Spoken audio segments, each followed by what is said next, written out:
that equipment or not.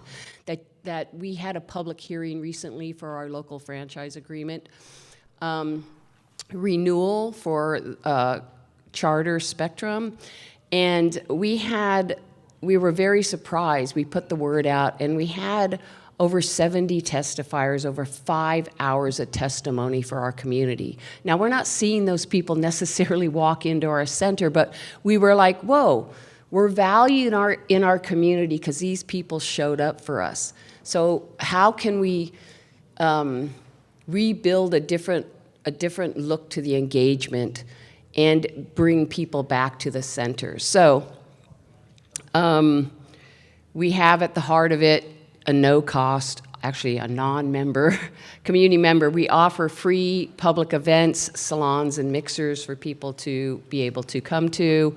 Just as a community member, we offer free introductory classes online. Those are all through a learning management system that I put in place during COVID when people couldn't come in. I just migrated all of our free introductory training and studio, public access, radio, et cetera, all online. And then we have a free monthly newsletter that if you subscribe to, you can get our monthly newsletter. And then we continue, which is kind of a legacy thing, we continue to offer free monthly by appointment on certain days. Come in to do a PSA or a shout out, up to 5 minutes of PSA up to a minute long, single camera, teleprompter, green screen, right? We still get some good engagement there, but it's really not, in my eyes, very creative. So it's not really like people aren't coming back to us because we're going to give them a great creative idea. It's just like stand here. And then we have a youth membership, which is $25 annually for ages up to the age of 18.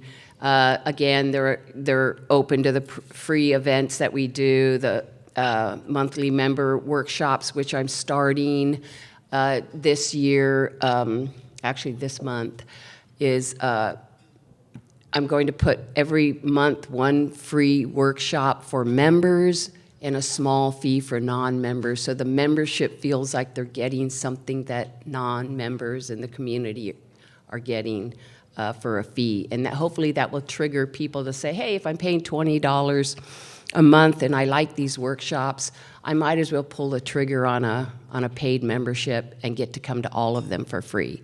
So I'm testing that out. But yeah, the youth would be, if you're in a membership tier, you would have access to those workshops. You would they get half off of paid courses and trainings, and then free access to all the equipment they're certified on. They're eligible to enroll into special youth programs that might be grant supported. They would be eligible for internships and paid work in our mobile journalism program as well. And then our associate producer member is $50 annually. Again, free salons, mixers, monthly membership workshops, online introductory classes. They get 20% off of paid classes and trainings, free access to all the equipment once they're certified from that training. And then their programs, if they're doing a series of shows, are eligible for a time slot, a designated time slot on the channel. And then I just kicked off in the last quarter of last year a nonprofit membership group membership for $500 a year. I got 2 people at the last quarter, and I have 2 more people entering into a $500 membership. So when they come in and they ask about the membership and I tour them around, we talk about all the various benefits to this membership. And so far, everyone's very excited by this because the value is really good. And it's not just coming in to do a free PSA once a month. So again, all the same benefits as the other membership tiers, free events, obviously the PSA with editing monthly, our membership workshops, online introductory classes. I also added that for 6 people. You have a question real quick? Sorry to interrupt you, but you said the membership, is that charged yearly and collected? Yes, it's annually, yes. So you don't collect monthly in No, they pay it. Yeah, right. So I offer a free mobile video training for up to 6 people. It's a 6-hour training for 6 people in their organization, because a lot of them come in saying, hey, we have events, we want to use social media to get the word out, or we want to show people the event. So we train them on their phones with a variety of microphone setups and holders and tripods, and they'll have access to all that equipment after the training. So that's free with their membership. And then for paid courses and trainings after that is 20% off any other trainings, which most people, sometimes they take us up on the studio training if they have a show concept. And then they'll put a group of people through that training at 20% off. And then they have free access to all the equipment they're certified on. I offer them a 20% discount on any outside production services. Their content is eligible to be placed on our VOD and app. They can use our conference rooms for our conference room up to 3 hours twice a year. I just started a free podcast. Well, we do free radio training, and then if you're a radio producer in the community, you know, you're using the studio after, it's a free training, but if you're doing a live show, it's $25 an hour. So if you're doing once a week show, it's $100 a month. But for nonprofits, we're going to do that training for free, and as part of their membership, they'll be able to use, record a show, pre-record a show. They're not obligated to do a live radio podcast show, but they can do that quarterly. They're very excited by that. And then we do a salon series once a month on third Thursdays. We do a salon to boost the engagement. We get, like, you know, our room can fit up to 40 people. We average about 30 to 35 people attend each month. Most of the subjects are artists or media makers, local media makers. And so I'm offering them to host a salon within the space. We have 3 PTZ cameras that we record those, and those go to air. So they can create their own panel and their own salon. They have the ability to do that once a year. That alone is probably like $1,500 to utilize that space with the cameras, the technicians, and the graphics and stuff. So I know that that's a big value, and so some of them are very excited to put a panel of people together to bring in as a salon. And then I'm offering them an hour media consultation quarterly, and one of the nonprofits asked, the hospice asked, well, you know, what's that? And I said, well, if you have like strategies, you're trying to think about strategy for your media, like maybe we need, you know, extra mentoring on this piece of equipment, or we have questions about placing our content in this area, that hour gives you a chance to sit down and talk with us about what your needs are as they change.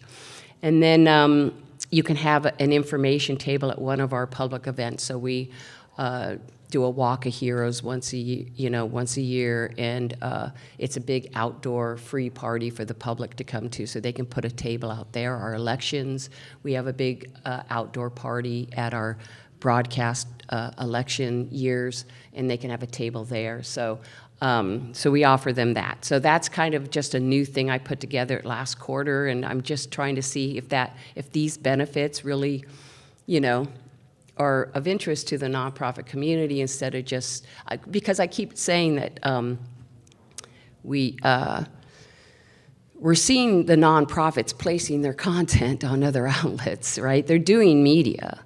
They're just not doing it through us. So I'm just trying to see if that's going to help. And then it's basically the member tier is almost the same as the nonprofit membership tier, of which I have not yet started promoting, $1,000 annually, with a little bit less discount on production services, 10%. We do a rodeo, a 3-day rodeo live broadcast, which is close to $100,000 production, and they get 10 to 15% off, which is a significant amount off when you're looking at the cost of those big productions, right? So, yeah, that's kind of the memberships, you know, tiers that we have currently, you know, and like I said, what prompted me to want to do this breakout was the fact that I'm not sure where to go with membership and engagement, and I know that the 3 of us presenting today are not necessarily, may be models you're using, may not be models you're using.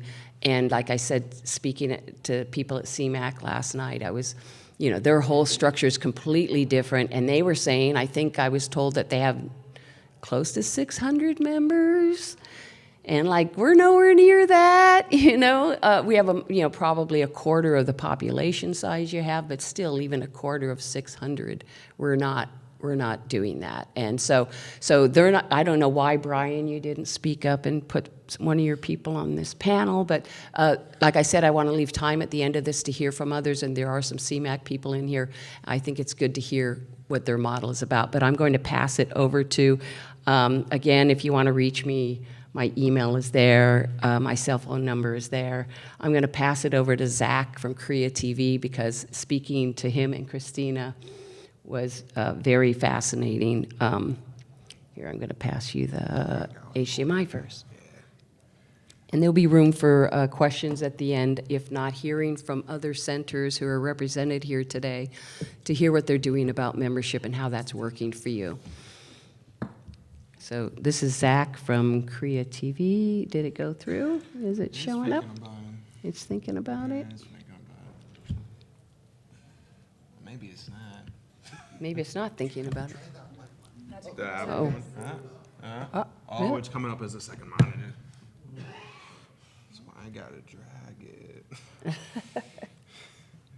think. There you go. Come on. Oh, you got to go into your settings and I tell think it. it's just because I got it on. Oh, there it is. It's like sliding in. I'll Squeak. find my mouse up there.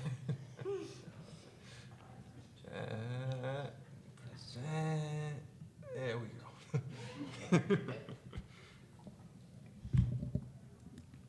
Does this make that?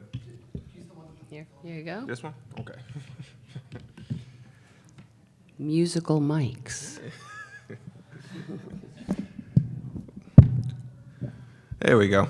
Hi, everyone. My name is Zachou. I'm one of the CMCs from CreaTV San Jose. I appreciate y'all coming to this, and I appreciate if you have a little bit of patience with me. This is my first time speaking on one of these things, if you couldn't already tell. But here at CreaTV San Jose, we do things, what I now understand is very, very differently with our membership structure, where every single one of our memberships operates on this pay-what-you-can scale. For those of you familiar with the neighborhood, the wage gap in San Jose kind of rubber bands depending on the city block you're on. So in order to increase equity within our members, making sure that members from each part of San Jose can participate with the center, we use this scale not only for our memberships, but our room rentals, our studio rentals, and our equipment rentals.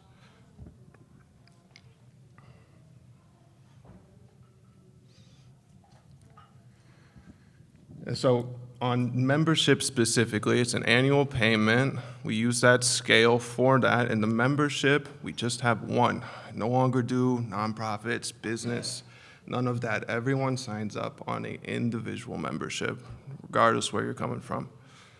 This not only kind of lets us treat things on a case-by-case basis with members, depending on their income, and this goes for organizations as well. If a nonprofit comes to us, we're going to treat that differently depending on the nonprofit.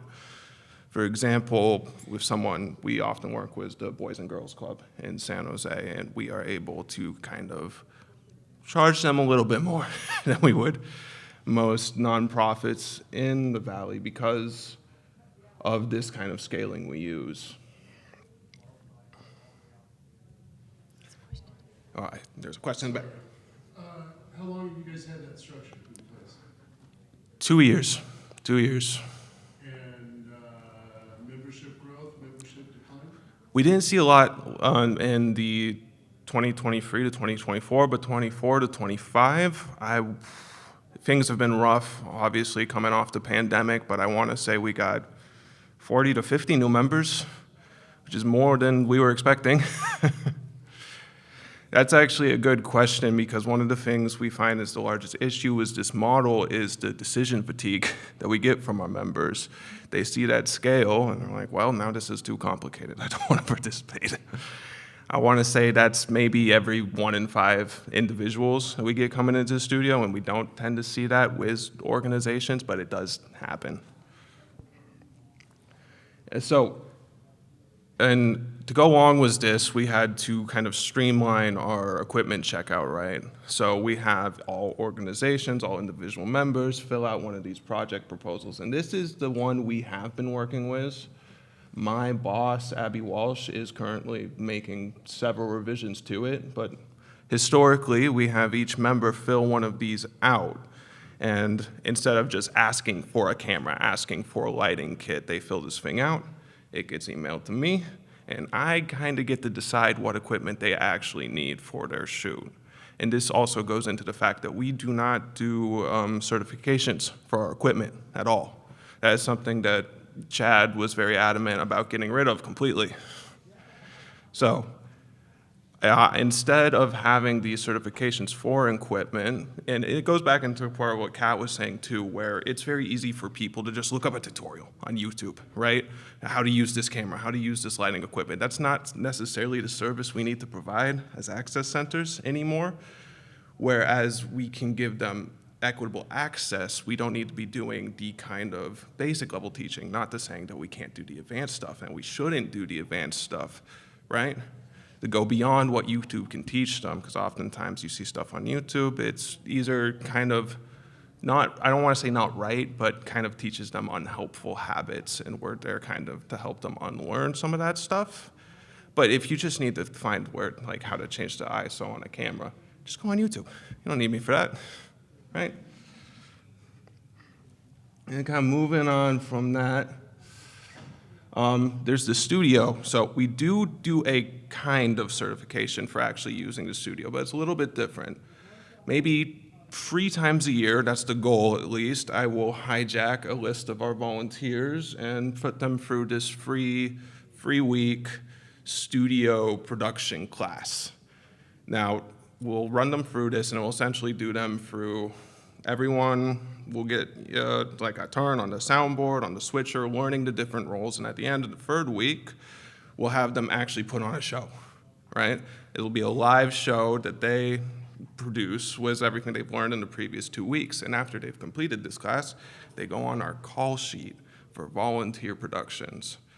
So that's a big thing for us. Surprisingly, more people are interested in actually making like your Wayne's World style live television than anything else. So this gives us a resource pool not only for us to pull from for our productions as a studio, but for the volunteers when they want to make their own shows, they can pull from this sheet of people that have done this class and get them as crew on their shows. And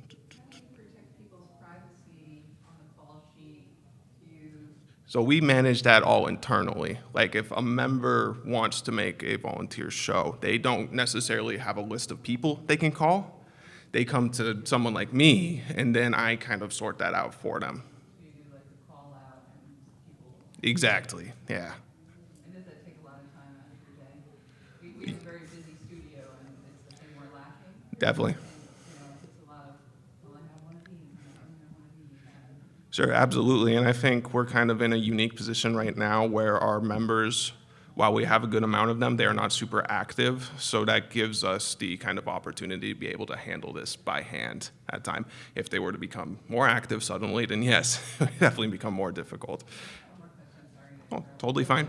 Curious from all 3 of you about how many members you have that are, like there's members who come, they learn something lately, and there's other members who come and come back maybe 2 years, but everybody has different life situations, and then there's members who just stay, right? So I'm curious, on an average, from all 3 of you, approximately how many members do you have currently, and how much revenue are you bringing in? Do you know that answer? Because of our particular pay what you can structure, I could not answer the revenue question because it, varies a lot. But I want to say we probably have 200 members, and I could maybe say like we have 10 or 15 consistently active members. We have probably, I'm gonna have to, dead mic. We probably have about 65 current members that are actually paid and paid for this year or active. We probably have maybe only a dozen of those who are really like doing series shows and consistently active. We don't have membership for the money.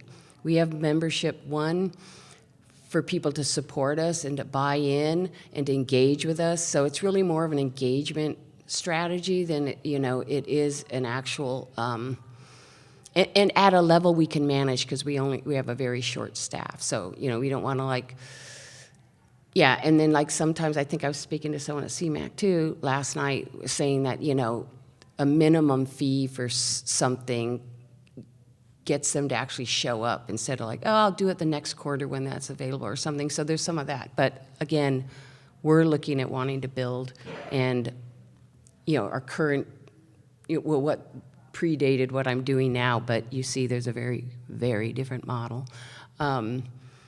Yeah, I'm not sure what the answers are. And it depends on what your goals are too. If it's really, it's never been a huge revenue generator for us. It wasn't really ever about that. It was really to get people to feel like they belong to something, to get involved, if possible, creatively with us. Oh, yeah, but he can continue. Just go ahead and answer her question. If you, oh, yeah. So my answer for your question is a bit complicated. I'm new at Access Humboldt, and when I arrived, there was pretty much no engagement. Maybe one or two people coming in. As of last week, it's exploded. So we've had so many people in just the last week. I honestly lost count. And our front desk person, Nate, has gone from like, hey boss, I don't have anything to do, to, oh my God, can you please slow down? So we actually had to integrate Calendly into Nate and Matt's schedules because the way we do our training is one-on-one, and they're book solid. So specific numbers I don't have for you until I get my quarterly report. Every station has a capacity. You know, you can only handle, like I've had board members like, why do we have 500 members? And I'm like, oh, we lose all our staff. You know, we don't have that in Arlington today. So having people understand that, you know, there's a limit that we can handle, right? But can I translate those people who find value in what we do into potential donors? So they might only be paying $25 to $60 a month, but I want to guilt them into at least once a year putting in a donation. And so Legacy. When we get to my structure, you'll see how I handled that. This actually leads into what I was about to start talking about, because one of the ways we supplement a lot of our income at CreaTV is with our partners. We were lucky enough to receive a very generous grant from the Knight Foundation to take over an old Italian grocery store downtown, which we have then turned into Open San Jose, where we host not only ourselves, but 7 other nonprofits. And that is how we get the vast majority of our community engagement. It's not people coming in for the studio, but coming in for one of our partners and happen to pass by us on the way. And then we also partner with many other nonprofit organizations across the South Bay. One of our most profitable, I'll say, even though we're nonprofit, but the thing that has brought in the most money for us is working with Crossthreads, which is a all-ages heavy metal venue that we have been putting in the studio. And they love it. It's a great venue for them, and it stops kids from playing underneath highways and parking garages. But that is how we get the vast majority of our community engagement. Those kids that are coming in to listen to heavy metal in the studio are stopping at the front desk on their way out and be like, hey, this is a TV station? And we get all sorts of great engagement from that kind of stuff, whether it's heavy metal shows, we're doing stage plays in the studio, summits, all sorts of stuff. So the best thing I think we've done for our community is open our doors for other organizations to come into our space. and then we kind of just catch the stragglers along the way. And then, yeah, that's it from me. I put that there, and I'm not sure why, but I'll pass it on to you now. Can I ask you one more question about your doing away with initial training certifications? Have you found that your equipment attrition rate has gone up, or is it not a big deal? I actually I've been with the station for a year now, and I've been handling a solid amount of the checkout. I only got my first damaged camera last week for the whole year, so it's not bad. I'm sure it will happen more, of course, as checkout increases. And it's not that, like, cameras are coming back irreversibly damaged, right?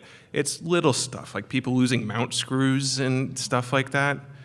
So it's not something that's, like, irrevocably replaceable, or I have to go buy a new camera. The lens caps, exactly. It's little stuff like that that at least I believe they would lose with or without training, right? But And I'm assuming your membership was overwhelmingly positive in their response to not having to train before checking out? oh yeah, they love that. But I know when we talked, putting this together and me asking about his center's membership philosophy and stuff, you mentioned now that even if they don't have to do a formal training, you guys will be there to answer questions for running through the camera before they take it out if they haven't operated it before. And then you also mentioned something, and maybe I misunderstood that, but there was like, people have to pay a fee to take equipment out, or pay what you can, but some people pay for equipment, some people don't pay for equipment, or something like that? So we do pro services, right? If, say, one of the many, mega corps throughout the South Bay wants to come to me and do an equipment rental, sure, I'll take your money. Who cares, right? So that's really what I meant by that, because with all of the tech conglomerates in the South Bay, they do come for us from time to time. We've taken money from Adobe and like kind of companies, and those I will happily charge Adobe full price for everything. But yes, even the equipment rentals are on a pay-what-you-can structure. So some people come in. I've got like 17-year-olds. They'll give me $5. Fantastic. I'll get older members come in. People from like Los Gatos give me $100. Fantastic, right? So that's kind of how things even out. And you'd be surprised, like, one of the biggest concerns we got initially when we started putting it in, it was like, well, what if people just lie to us, right? If that happens, what if they're not only like going out for like wedding photography style stuff, or just like lying about what they're actually capable of? It surprisingly tends not to happen too much, and it balances out really nicely where I'll have like people that I know like would not have access to this equipment otherwise, right, if I wasn't on this structure. And I have people come in and they're like, yeah, sure, I'll jump $500 on you, sure. Why not? I got it. And you were saying that, so the pay-as-you-go, if they, on your sheet that you give them, they say whether content will be coming back to the station, or no, this is an outside project. Mm-hmm. Does that change how much you hope they pay you for the use of the equipment? Like if they say it's not for air on your station, is that like, okay, well, that negates the pay what you can, or what? So yeah, we'll do it in a way that where I write out a quote for each equipment checkout, just so the member or organization understands how much the equipment's actually worth, right? That's really important to us. And then I'll add a discount to that, like if they're distroing with us, or if they're distroing us and it's mission aligned, right? Or if it's just mission aligned. But even though I send you a quote, it's still all on that pay what you can scale. And that's how we keep things like level across the board. How do you determine what the actual cost is? I mean, you're saying aside from people just divulging what you're kind of basing it on their income, what their said income is? Yeah, that's we pulled a bunch of information from the IRS on the kind of brackets from San Jose. So it's based off of like city kind of zip code income stuff based on that. That makes sense. I'm sure my boss would be able to say it in a way that made much more sense. I do have a chart, and if you go to the CreaTV website, it's right on the front. So the equipment rentals, you're saying, okay, so the way we do our equipment is we pay, like, say it's $5,000 for the camera. And I ran my own video business for 20 years before I got into the nonprofit realm. And I would always base it on 10% of what I paid for that camera. So I would rent it out. The camera was $500 a day. And then after 5 years, it would depreciate, right? But that's for the camera value. So when he does a quote, are you saying that you do a quote for you're going to take out, you want this camera, this tripod, these mics, here's what the market, what the value of that is, what can you pay? And then what she was talking about, the zip code thing, that's you're not determining, well, you live in that zip code, so I know you could pay this much. It's not the same, right? No, Or am I wrong? No, you're good. Thank you for asking, like, clarifying. We're not, like, interrogating anybody about their income. We're definitely just trusting them on that. And I'm sure that will burn us eventually, but it hasn't yet, which is nice. And yeah, so I just take my rates straight off of borrow lenses for the quotes. And yet it's still, in order to maintain that equitable access to equipment, every single quote, that's why I don't ask about zip code. That's why I don't ask about income. Every single quote is pay what you can. And that way I can ensure the same equipment gets to the 17-year-old as the, like, legacy producer, right? You have a question? Just a quick question about that. So since you guys kind of have an honor system in terms of how people pay for memberships, and because you're like in the Silicon Valley, do you have people coming in who are like, yeah, I can't give you $500 easily, like, let me just give it to you? I would think that happens, right? And it's definitely a benefit of being in the Silicon Valley, right? Where we have very low income neighborhoods, and we have very high income neighborhoods. Yeah. Yeah. So I will definitely say that our location of our station definitely gives us kind of more flexibility to implement that kind of structure. And then lastly, real quick before we move on to Christina, in that, like, again, the equipment going out for us and giving it, if you've taken a class, we know how you can train it, we know you know how to tell a story, et cetera, so you can take the equipment out as long as you have a project coming back to the channel. Is that, like, again, the membership for us isn't about revenue, it's about engagement and getting people to feel like they belong and want to support us. Is that kind of, true with CreaTV, creating this type of a structure of pay what you can and the equipment is pay what you can, is because it's really not where your wheelhouse of the largest amount of revenue you think you're going to generate is? Yeah, not at all. That's 100% correct. Since we can supplement so much of our income from our community partners and our anchor partners at Open San Jose, our membership structure is, like, the income from that is completely secondary. That is much more for us just about community engagement and building community within the space. Great. Let's go, one more question, and then we'll go on to Christina. Average lifetime value of the members, so how long do they keep the membership? It's usually, I want to say it's like a year and a half off the top of my head. We have a lot of people who will relapse, right? Or they'll be a member for a year. They'll disappear for a couple of years. Then they'll come back, be like, hey, I want to make a show in the studio, right? So it's a lot of that kind of people just leave and come back, they leave and come back. At least that's what I've seen in the records. I've only been at the studio for a year. Yeah. And I've seen that too, where we are, the people come in and they want to be a member, and they want to take some classes, they want the discount, but they get trained, they buy their own equipment, they disappear, and they may or may not be providing content to the station. And then we have people who are just always re-upping their membership, utilizing the equipment. They're not in a financial bracket that they can afford to purchase technology and keep upping that technology themselves, so they keep coming to us because we keep ours up to date. It does require a learning curve, because then the you know, the interfaces change. It's like Final Cut Pro, when it went to 10, was a major shift for people, and they were like, I don't know where I'm at, you know, so, so things like that. But I'm going to turn it over to Christina. Christina? So before I get started, I have a couple questions. Just by a show of hands, who thinks cheaper is better?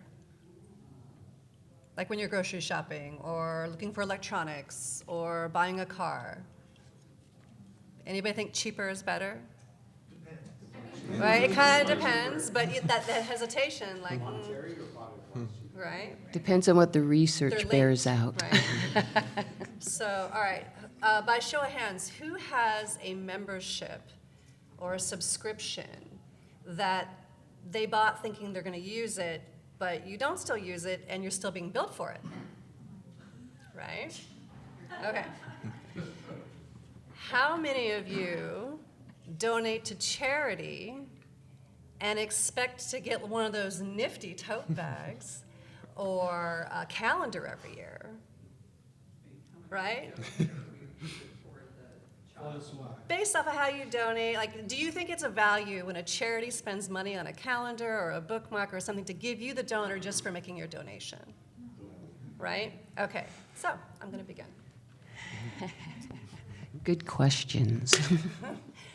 I shifted things quite a bit when I came into Humboldt. I just started there in late October, and I noticed that they were really giving away the baby with the bathwater and totally devaluing what they had internally. And so the external customer was like, ew.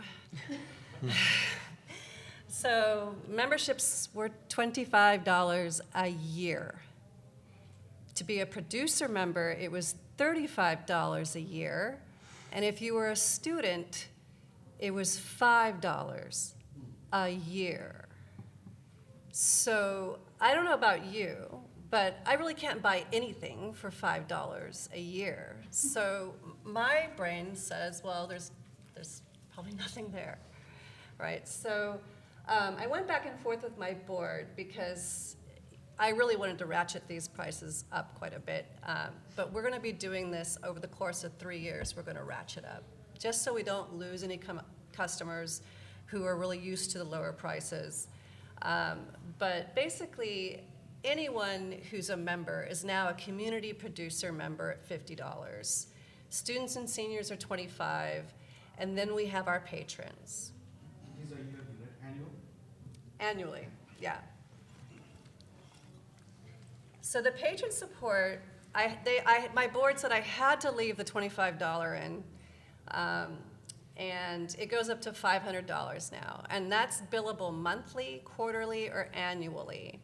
So they can select how often they support, and they can select how much they support.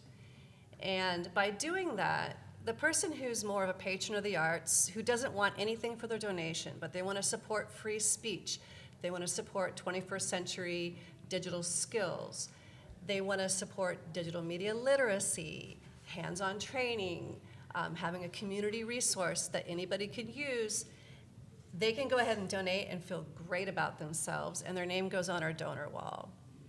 And then for the person who, maybe Social Security's getting cut and they're on a very fixed income, they can do $25 a year and still feel good about themselves. But at $50 and up, you get to be a producer as well. You get all the benefits of a producer. The other thing we were doing was really tiering out all these crazy levels for what you get at which level. And I liked what you said about decision fatigue, because somebody would come in and they'd be like, well, what do I get for? What do I get for? What do I get for? And it's like, whoa, that's not the mindset I want my customer to be in. I want them to be in the mindset, how do I support you better? Right? And while we're always appealing to somebody else's ego to buy, we want them to have the right reasons to buy. So, in my next slide, I get into that. So with membership, everybody gets space and tools, everybody gets broadcasting, everybody gets learning and networking. But it's very limited, right? So free access to our computer lab for 2 hours a day. We don't want to be Starbucks, where someone's got a laptop there all day. The studios, 8 hours a month. The gear lending library goes to everybody. But if you want our better gear, our premium gear, you're going to get a discounted rental. Same thing with the broadcasting. You get a full hour broadcast, but if you want to be on Friday nights at 8 p.m. every week, you're going to pay a premium for that. You're going to get free one-on-one training and discounted workshops and access to all the meetings, gatherings, newsletter, casting, crew calls. Question? When you say broadcasting, you don't mean like broadcasting, right? Like over the air? Like everybody gets broadcasting. It's cable TV, it's still cable TV or? It's cable and streaming. Or online, okay. Yeah. The last previous slide, $25, have you thought of showing that as cents per day? Because it'd be 7 cents a day for students. No way. 14 cents a day. No way. So they don't, we don't think Why would I devalue my company and say you can pay pennies? That's one thing that I've noticed a lot of PEG stations are doing, or community media centers are doing, is they're dumbing it down to the lowest penny. And I mean, that's not conducive to anybody. So what I did when I was looking at our memberships is I looked into the market and I thought, like I'm from Sacramento. I just went into Humboldt, but I thought, who are our people? What are they spending money on memberships that maybe they don't go to all the time? Like how many have a zoo membership, but they take their kids twice a year, but they want to support year round because they love koala bears. So I took that level of thinking and thought, okay, let's make tiers like the museum does. So in all of your cities and counties, take a look at your local zoo, your local art museums, who's subscribing to what, for what reasons, and then see if you can build a model in for yourself that's subscription-based and, has a decent buy-in. You'd be really surprised. I thought when I got to Humboldt, because it's a really tiny TV market, that, and I heard from other nonprofits there, like my first weekend I went to a big nonprofit convention, and they were all talking about too many doing, too much, or too few doing too much with too little, and scarcity model. And I don't come from scarcity, I come from abundance every time, because I don't care what city you're in, what county you're in, how many, like if it's Silicon Valley, or if you're like way out in the middle of Arizona, somewhere, there's gonna be somebody who's interested in what you do. They're gonna be able to afford to support it, and they're gonna want to. So a few weeks into my tenure, I just asked the community, hey, we have this need. It's about $10,000 total, and I literally got a $5,000 check off one ask. And my team was like, oh, Christina's gonna make it rain. And I was like, well, slow down.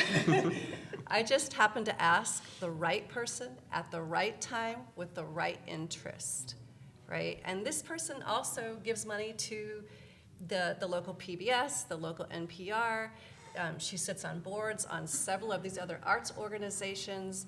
So, she didn't come from the mindset, I gave Access Humboldt $5,000, so now I have to give it to the zoo, and I have to give it to the aerial artists, and I have to they don't come from that mindset, so neither should you. Like, if somebody's interested in your local PBS, they're not gonna be a snob and not like you for some reason. They might love what you're doing. You just have to get the right messaging out. I want to just interject that in the conversation prior to putting this panel together, she told me she has background in development. So that's why she seems so akamai, that's smart in Hawaiian, about the thinking that she put into how she would strategize her membership philosophy and model. Thank you. So, yeah, I mean, I do have a background in professional begging as well as a starving filmmaker. And I learned a lot about alt finance. So tomorrow I'm also on a panel. I do talk about alt finance. You might want to check it out. You know, there's a lot going on in our nation right now. One thing I will say about asking people to join, it kind of ties in, but this is more of an alt finance thing. Back in the day, I was trying to finance a major film deal through a thing called EB-5 finance. Has anybody heard of EB-5 immigration finance? Yeah. Right? And so our administration has just invented the golden immigration card. So I would, you know, I haven't had a chance yet, but if I was everyone here looking at alt finance, I would be reading what that gold card funds and seeing if that's some sort of high-risk manufacturing investment that they have to make, because that's what EB-5 was, and we manufacture a digital product. So, EB-5 wasn't limited to manufacturing, it was any business. but it had to be, didn't have to be high risk and there was a lot of parameters on that. I think mostly it was high tech, so yeah, so you could set up a business. But we're tech too. Yeah, exactly. Yeah. So back to membership though, with business support. Kind of like the pay what you can or pay what you wish model, we saw like a lot of nonprofits, you know, most stations have nonprofits who want media and they look at, you know, us for that media. So the other thing is though, you start to see people go, well, we're a nonprofit, Yeah. so you could do it for less. And what I learned from the Big Day of Giving in Sacramento, which is it's an annual giving day, is they charged the nonprofits based off of their organizational size.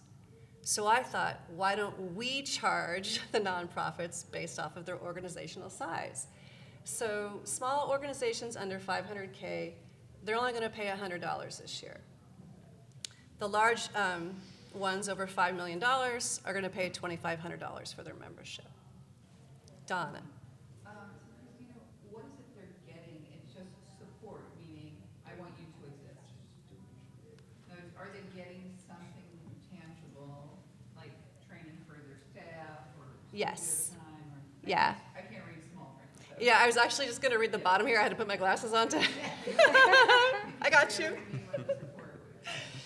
So when you become a business supporter of Access Humboldt, you're supporting our mission, yes. You are also billed quarterly, annually, and you get 2 community producer memberships. Before I came to Access Humboldt, they were giving away 5 memberships for $100.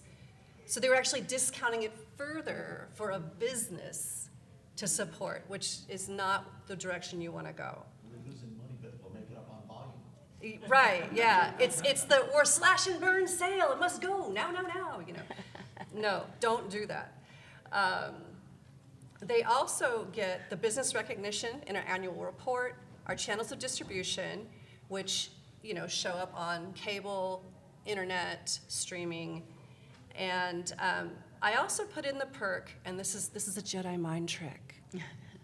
First looks at event recognition. It doesn't say event recognition included, but they become part of this exclusive club that gets first looks at our event sponsorships. Yeah. First, is that what you're saying? Yeah, we market them first. Premier, would you like to be a sponsor? Mm-hmm. I'm coming to you first. Mm-hmm. Yeah. Which is, welcome here. Is this membership model here for business support, is that just for for-profit organizations, or is that also non-profit organizations? So this is based off of any organization with their bottom line. Yeah. How many members do you have? So that is a good question. I am still kind of forensically sourcing out who's an actual active member right now, who's dormant. But I can tell you who our new members are. We've gained about 45 new members. And it was just basically from us changing our structure, basically owning that we have a value, and telling the universe about it.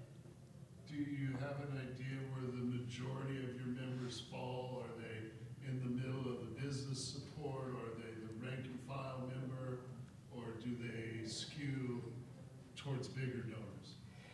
So I have like a few angels, and then the rest is like kind of like your average. In the back of my mind, I'm still calling them angel investors, right? But there's the broad section is the everyday people who want to come in and explore with the tools and learn about media. You know, there's some wildly creative people in Humboldt. Humboldt's weird, y'all. Like, there's some weird stuff. I mean, there's this new show, Quack and Wabbit, that they just filmed yesterday, and they're like these like real cool puppets and just really interesting people that came in with a service dog. They brought in their paperwork, and they were like, we just have to have this as a anti-anxiety production dog, and I was like, okay. So, but because we let them have the dog, they told all of their friends. So Nate is getting overwhelmed, honestly. Like, when it first started happening in January, he was like frustrated. He came to me because he was doing his own scheduling. And he's like, when do you want me teaching people one-on-one? Because I didn't get to do any of my email today. And I was like, oh, okay, so your schedule's all over the place. So I went to Calendly, and I plugged it into his schedule, and basically if somebody wants to have a class with him, he only has he has a 4-hour block now that he teaches. So the other 4-hour block of his day, he can actually do his job. So that's going to become completely overwhelmed pretty soon, and I'm going to have to hire on another educator. I just hired 4 staff because we're growing like that.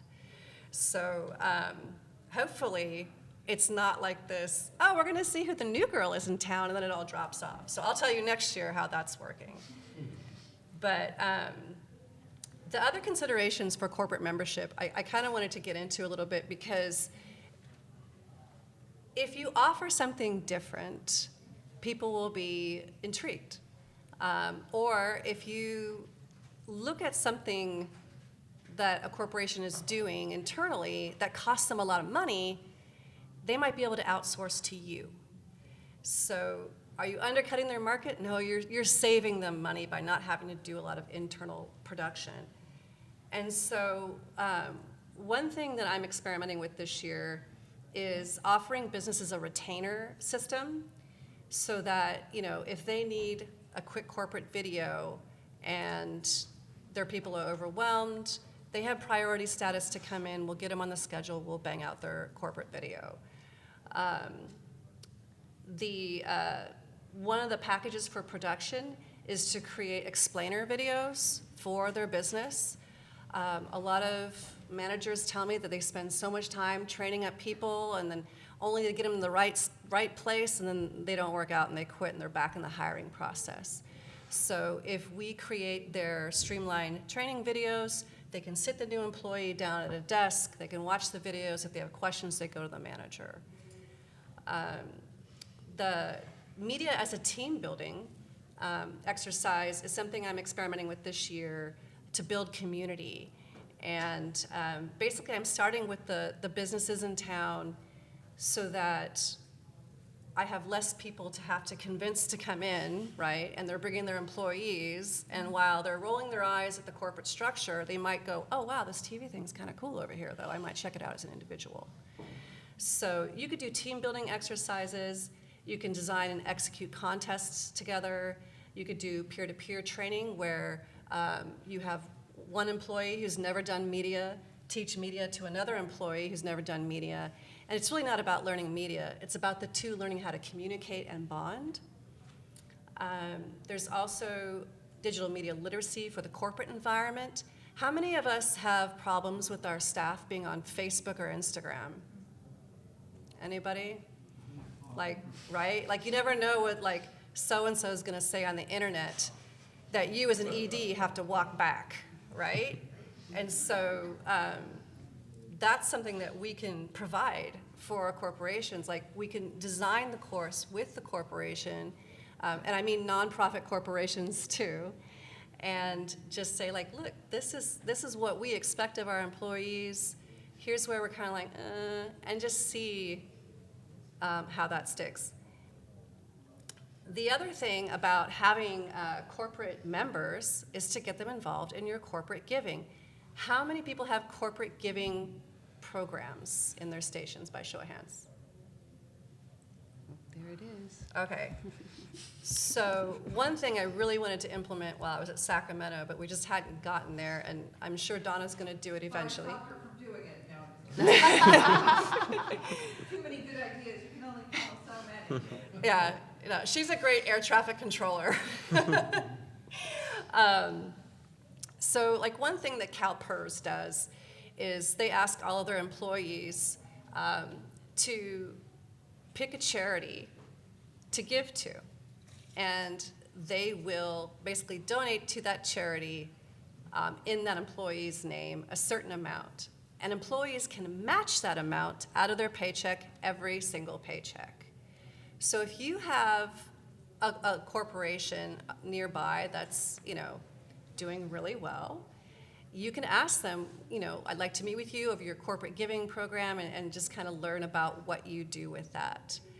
And they also, like, you've been to Macy's, right? Or Safeway, they have roundup campaigns. Like, would you like to round up your purchase by a few cents to the next dollar for XYZ? Get in on those every single year. Go to all of the stores around you that you see doing that and ask, how do I apply as a nonprofit to be part of your roundup program? And usually it's once a year. It's a very narrow window. Many of the grocery stores only focus on food. You know, and like Macy's, like they'll focus on more broader things. But find the business that does roundups that you can best identify with. Question. As part of corporate giving, have you thought about having businesses sponsor some students or, you know, their contributions? Yes. So then the students get it for free, the business gets a donation, you know, they get write it off. Yeah, in fact, was it last year and the year before, Donna? We did a package for like Sony, Disney, to scholarship a student to the film festival that Sacramento puts on, a place called Sacramento. And unfortunately, We're pitching out those, whether it's, But this will be an ongoing donation, so every year they have like, it's like a chair, like a Sony chair, and any student who's qualified gets that membership, but Sony pays for it.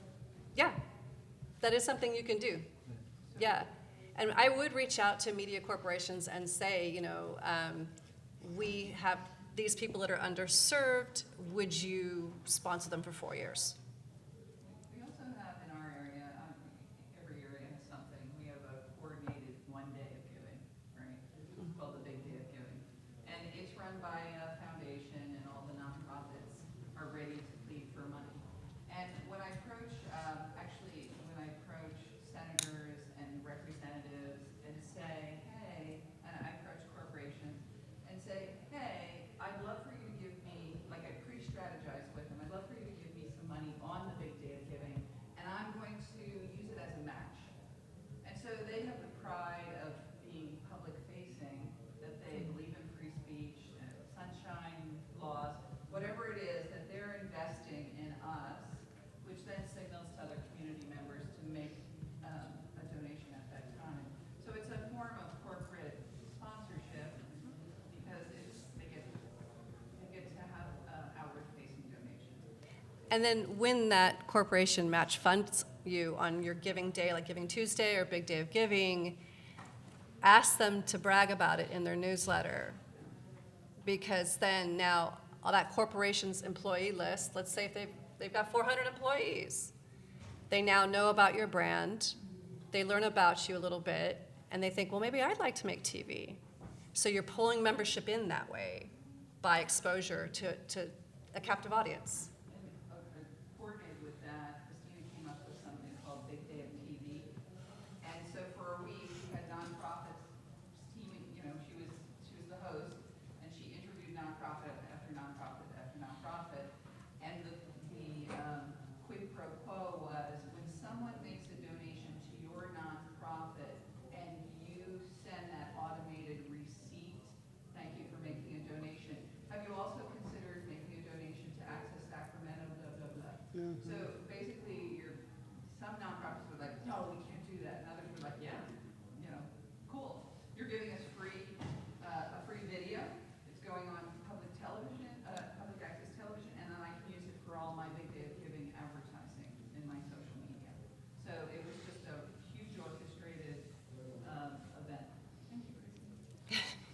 welcome, Donna. So then the next couple of things I thought might be of interest for you building membership as well.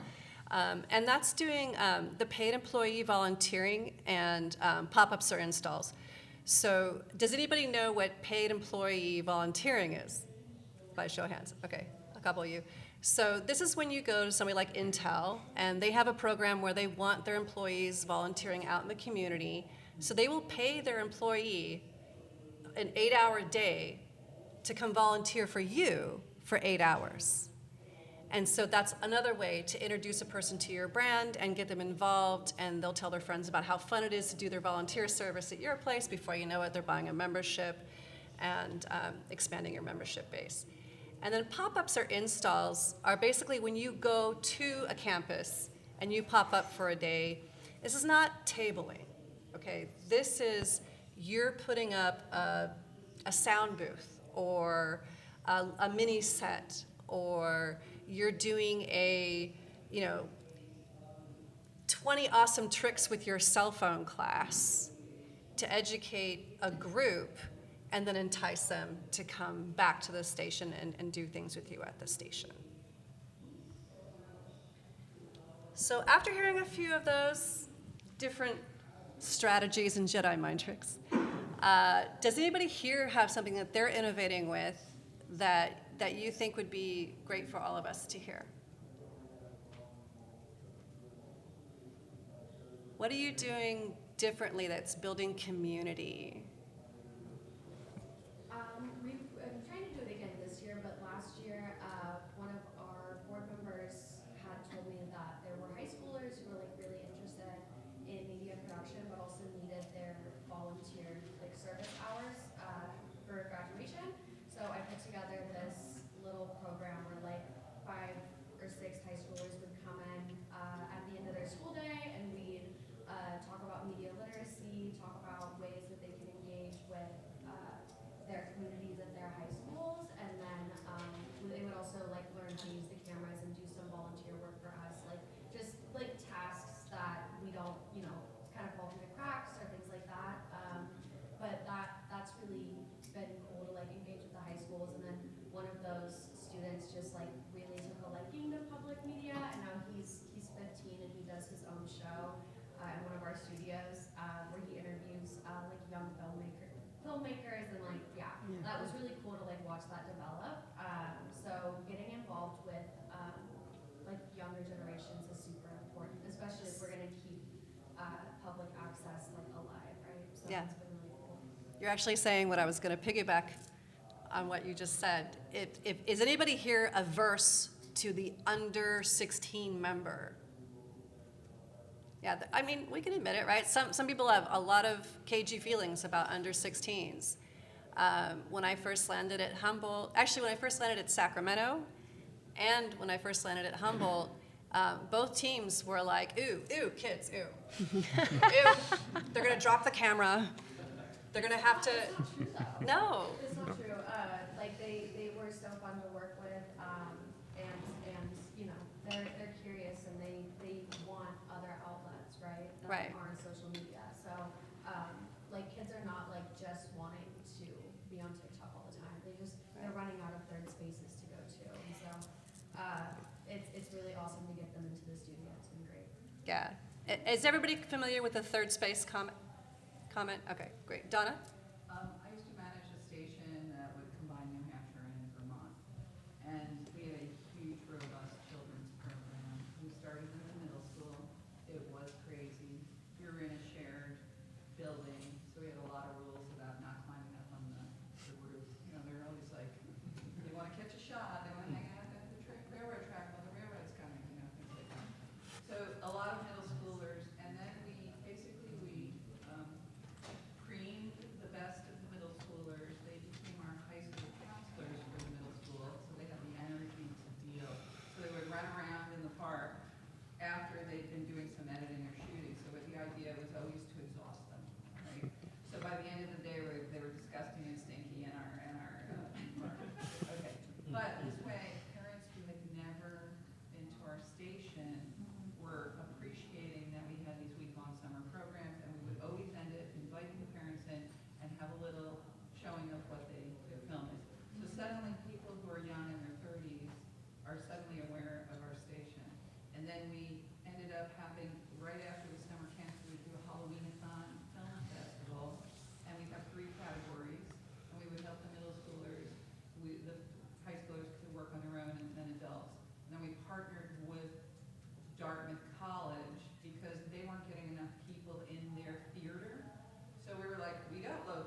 And then you take that demonstrable success and you get a grant for it.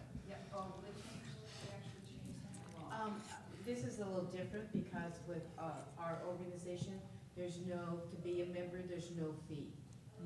And that's been since inception, and we are 41 years old. So I decided I'm here because I did come up with a incentive because right now, we have issues with our board, so we now have a better board, and I'm the chair. And I came up with a incentive, which the board has not approved of anything yet, to really get our members engaged. And so, looking at this is all fee-based, you know, so that very different Right. from what they're used to having. So yours is more perk-based then, or participation-based? To entice a member to come in? That is what I had created for the board to approve. And, which I like it personally because we don't have that many members coming to our meetings, but we've been very valuable. For instance, Monrovia, I'm from Monrovia, California, and just last year we won All-American City. Really was based on what we did, community media of the foothills, 2-3 of the shows, and so that's what we're really looking for, is to really get our members engaged. I think we're at 180 something people.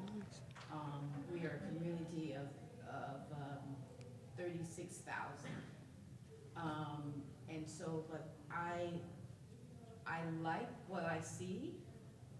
I'm not sure how that's gonna work.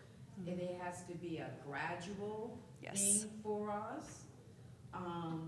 But also, we do, when we have something at the studio, we do get a number of members that do come out. But I like for us, like the incentive thing. And so there's been just different things of recruiting more people, being on our board, being on our website, that kind of thing. But I think it's impressive that in an area of 36,000 people that you have that many members, over 100 members. You know, that does say something with your engagement strategy, that the value that your organization has. I wanted to, sorry, Brian, you had your hand up? Okay. Okay. Yeah, for all three of you, I'm just curious, have you thought about how your membership programs will scale? Because you look at the cost of a membership and it's simply subsidizing the true cost of providing the membership services. So, you imagine getting to a point where, and you already said, your staffer was like, I don't have enough time to do all of this. So like, Yeah. how do you envision that working? Because obviously I think we all want to see growth in our membership programs, but growth could be a good thing and a problem. Get to a point where you need more equipment, you need more space, you need more of this and more employees. And the cost of that membership is not covered. Yeah, for us, currently, like we're giving like community members who are using the studio 4-hour blocks. I see like, okay, it's for an hour show. I think we could scale that back and make more, just get people used to like setting up and tearing down and being more efficient in use of the studio.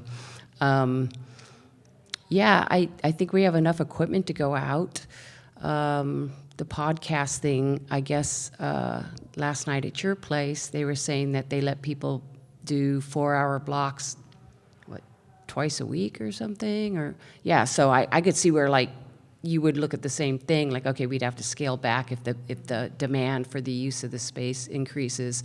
I think the more concern for me is is servicing the members as donors, right? Like, how do you keep, that's been a real struggle. We don't have a membership coordinator, so to speak, who actually serves as, like, when you have a sponsor, you service your sponsor, you make sure that thank yous go out, that they're treated like a certain way, and they get personal phone calls. So that, to me, would be more the sticking point. I don't know how we'd solve that. We'd probably have to hire somebody, and hopefully, not that membership would bring in more money, but maybe more sponsorship or something, to get somebody to be able to be that person, because that would be key. And I see a lot of people who fell off in COVID weren't really, no one was picking up the phone and going, hey, we saw that during COVID, your thing went, we're back open, we'd love to have you in. So I'm trying to create these producer mixers, where people come together quarterly and just talk story, where they get a call and an invite to do something specifically as producer members. But yeah, that for me would be the hardest thing with growth of membership. Yeah, for us in San Jose, I think there's two aspects to it, right? Growth for us is also just growth of Open San Jose as a concept. So it's bringing in more partners, and with more partners, we can service more communities and more people. And that doesn't necessarily put the workload on us as much as we all kind of share it between organizations. And the other half of that is kind of, as we grow, we can strip back more legacy systems that we don't necessarily need. Like, that was part of getting rid of training for equipment, right? If we get more members, I can stop training them on equipment, and that can be on them, right? Or getting rid of membership types and tiers, right? I don't have to have someone go through and organize memberships based on, like, nonprofit or individual or business. Every single membership is an individual membership. So we can kind of pull things away that allow us to grow with a smaller staff. And I think for me, like, yes, we had a little explosion in instruction, but also with the model that I'm using, it is like a subscription. So, people don't have to come in and use the resources. Another thing I was thinking too, when this is all being asked, is, when you look at Gen Z, do not underestimate them at all. I happen to have the luck of having a Gen Z daughter right now, and so she's keeping me abreast of everything her generation. And when they care about something, they will pay a subscription like every month and not expect anything in return. She will buy stickers to support an artist. For $20, she'll get like 3 stickers mailed to her, because she knows she's supporting an artist. So if you can tap into your Gen Zs, and they're going to be making content with their phones, they're going to be out in the field anyway. If you can give them the tools and the things around the cell phone to create, and if you can find a low subscription rate, maybe it's $4.99 a month, just like a tip jar, they will do it. And they'll make TikToks about it, tell their friends to do it. So you tap into that energy too, because it's not necessarily more work for your staff, but it's a broader community. And I think you'll start to have the problem, if you do it well, is like if you have an event where it's open to the public and they all decide to show up at once. And wouldn't we all love to have that problem, right? There was a question over here somewhere. Yeah, it's for Zach and the Open San Jose specific concept. Lessons learned when you guys applied that. Do you, in so much as that you're building tenants or nonprofits, which can be sporadically funded, did you look at tenants based on their ability to pay, or mission alignment, or? More so mission alignment than anything else. With our partners, it's more, we try to bring in mission aligned people so we can kind of share a customer base, right? Like, one of our partners is NorCal Media, right? They have a desk and office, and all the same people are going over to NorCal are coming to us as well. Other partners are like Mosaic America, Latina Coalition. We bring in these mission-aligned partners, not necessarily on their ability, their income, right? Because of our foundation grant, we can kind of be very, very flexible on that. And that's a very fortunate position to be in. Thank God for the Knight Foundation. I know, right? But it's more so about being able to share that customer base, be able to share that membership base, that when people come in for one organization, they're actually unknowingly coming for all 7. Just real quick, we're really down to time. I just wanted to ask, is there anyone in the room that has a very vastly different model than any of the 3 here that would like to share that model? Or is I guess by the raise of hands that Christina was saying, using, how many people are one of these 3 or a mix of these 3 models currently? Only a few. So there's got to be someone in the room that isn't doing something or a mix of what we're doing. Is there anyone who wants to share, or do we want to entertain one question that she's had her hand up for? Yeah, well, my Vermont station was free. Somebody would walk in, they'd set up a meeting with an idea for a show, and we organized our studio so one person could man it. So you had your headphones on, so we had a single employee being taxed to do the pre-production meeting with the person. Like, you bring in your own music, you bring in your own, we gave them sort of a checklist, and then we could produce local shows like crazy, and we had a ton of musicians come in, more setup, right? And they would pay for the help to set up. Oh, interesting. Okay. Setting up 10 mics and multiple cameras, and they would happily do that, right? Because they want to see what they look like on screen. So we're basically giving them a YouTube video. And so the whole thing was accessibility means accessibility. And so they just got rid of a membership model, and we did everything for people. Yeah, that's interesting. I've heard other centers talk about that. And, prior to the leadership we have currently, who's been in place for some time, there was no producers in-house. There was no production department per se. You were all like intake workers. You were all project specialists where you interfaced with someone who walked in the door and what they wanted to do, and you helped them manifest that. You didn't do the work specifically for them, but that was different. You get and you don't get upset.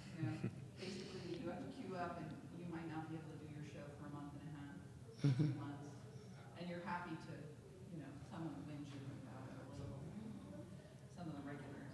But it was just, we also had a different system in Trumbull, Connecticut, where we hired lots of student shooters, right? And so they would go out into this community and shoot a million things, and we would take the SD and the program and the releases, and we just tape them to the wall. And the show, people would go, "When's my show getting up?" It was like, you're queuing up, So everything was free again, because you're trying to capture the community, but you just wait your turn. Yeah, first come, first serve kind of thing. They're both non-member system.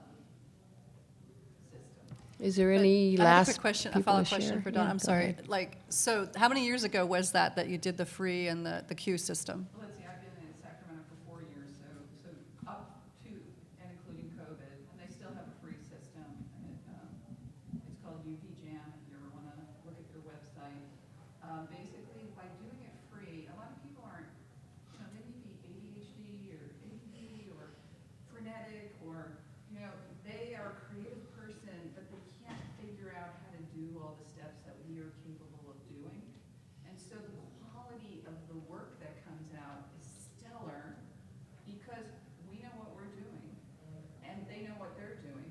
So I get like high-end banjo players, and so what ends up happening is you become an integral part of the community, and then when it's time to ask for donations, it's a no-brainer. Right. Like, of course, Right, So it's value, not a- yep. It's not a membership, it's a donor system. So you're basically doing donor management on the front end, and then And it was a lot paying of off.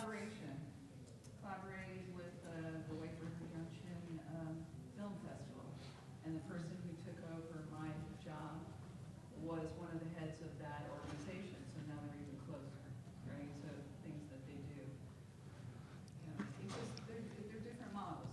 There are so many different models, and if no one has anything to share that is about a a model that's different than what was presented or what she's been talking about, or kind of a mix of them, then just any last comments you both would like to make about going forward in membership? I guess we're all kind of in this experimental stage, and what does it mean even to your center anymore? What does membership even mean, kind of thing?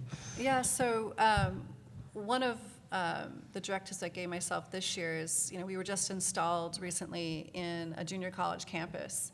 And it's kind of a unique campus where it has housing for the students there. And we're a little bit removed from Eureka by about 7 minutes of drive time, which apparently is a barrier. So I'm going to try to build a community from that captive audience by doing after-hours things to do.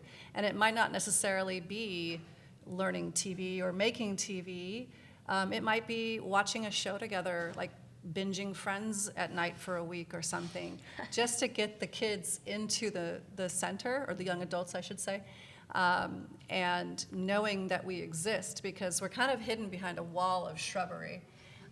And so, if there's something for them to do after class, after hours, that might make them become members. So I'm hoping. Maybe your pop-up idea that's interactive and not just standard tabling.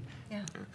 I agree with a lot of you saying about the kind of college audience. I had this really kind of jaw-dropping experience recently where I had a group of SJ State students from their film program filming in the alleyway next to the studio without knowing we exist. Right? We're the best kept secret. Yeah. So you guys need some more equipment? You want to come inside? Yeah. And that is so important to actually, because it's just information that's lost on some of those generations. And especially, like, I know we all hate the 14-year-olds. I hate them too. I don't. It's okay. I'm getting there. I'm getting there. But they're so important.